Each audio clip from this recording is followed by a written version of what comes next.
छोटी छोटी बातों पर खुदकुशी का सोचने वाले एक बार ये लाजमी पढ़ें। पिछले दिनों हमारी एक कॉलीग की तरक्की हुई तो इन्हें मुबारकबाद देने उनके ऑफिस गया। मुबारकबाद देते हुए मी ने कहा कि आप बहुत खुशकिस्मत हैं कि इतनी कम उम्र में इस ओहदे पर पहुंच गए हैं। कहने लगी कि मैंने बहुत सख्त वक्त देखा है लेकिन कभी हिम्मत नहीं हारी। ये अल्लाह का खास करम है कि मुसलसल मेहनत और हिम्मत ना हारने से ही सब कुछ मिला है। मैं बैचलर ऑफ साइंस में थी कि वालिदा का इंतकाल हो गया। वालिद साहब ने दूसरी शादी कर ली। चंद हफ्ते सब ठीक चला मगर फिर सौतेली मुँह ने अपना सौतेलापन दिखाना शुरू किया। हम सिर्फ 2 बहन भाई थे। भाई मुझसे बड़ा था जिसे वालिद साहब ने पाकिस्तान से बाहर पढ़ने के लिए भिजवा दिया। सौतेली मुँह घर के सारे काम मुझसे करवाती थी। वालिद साहब को ये कहकर मुतमईन कर देती थी कि उसे घरदारी सिखा रही हूँ, वरना अगले घर जाकर यही गिला आएगा कि सौतेली थी इसलिए कुछ नहीं सिखाया। सुबह जल्दी उठकर सबके लिए नाश्ता बनाती थी और घर की सफाई करके यूनिवर्सिटी जाती थी। फिर यूनिवर्सिटी से वापस आते ही सबके लिए खाना बनाना, बर्तन धोना, कपड़े धोना वगैरह सब कुछ करते रात के 10-11 बज जाते थे। ये रोज़ का मामूल था। हमारे वालिद साहब का अच्छा बिजनेस था मगर सौतेली मुँह के कहने पर अब मुझे जेब खर्च भी बहुत कम मिलता था, इतना कम कि मैंने वालिद साहब से कहना ही छोड़ दिया। मोहल्ले के बच्चों को शाम को ट्यूशन पढ़ाना शुरू की ताकि अपना जेब खर्च बना सकूं, जिससे घर के काम मज़ीद रात को देर से ख़त्म होते थे। लेकिन इसका नुकसान ये हवा कि यूनिवर्सिटी की सेमेस्टर की फ़ीस की बारी आई तो सौतेली मुँह ने वालिद साहब को कह दिया कि अब ये खुद इतना कमाती है, अपनी फ़ीस खुद दे सकती है।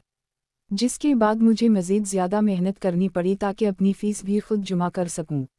ज़्यादा पैसों के लिए एक जगह होम ट्यूशन पढ़ाना शुरू की तो उन बच्चों के वालिद ने तंग करना शुरू कर दी, मजबूरा छोड़ना पड़ी।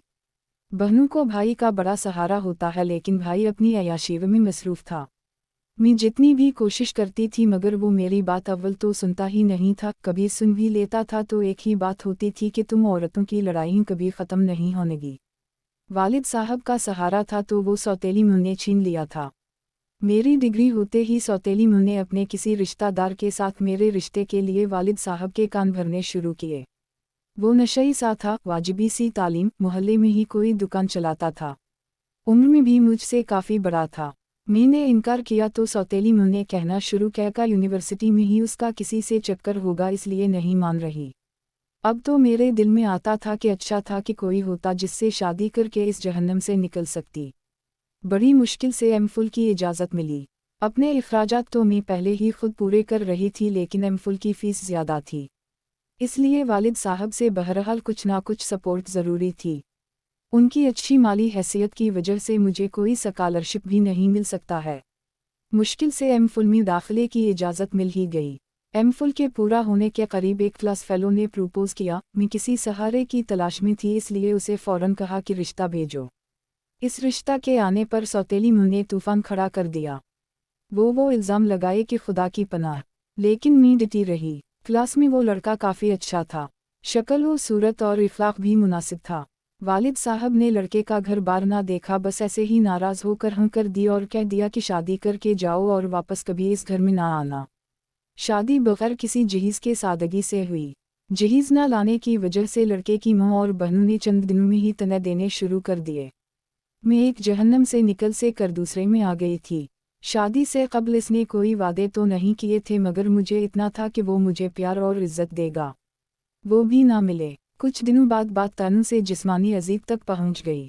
मैंने जॉब की बात की तो फ़ौरन से मान गए। अच्छी जॉब मिल जाने से घर में कुछ दिन सब अच्छा रहा लेकिन कुछ महीनों बाद फिर से वही हालात। शायद इन्हें इस बात ने शीर बना दिया था कि उसका आगे पीछे तो कोई है नहीं। बाप सौतेली मुँह का हो चुका था और घर आने से मना कर चुका था। भाई ने बाहर ही किसी मीम से शादी कर ली थी और इसे बहन का कुछ याद ही नहीं था। जिन लड़कियों का मैका ना हो वो कटी पतंग की मानिंद होती हैं। मुझे तनख्वाह मिलते ही शौहर सारे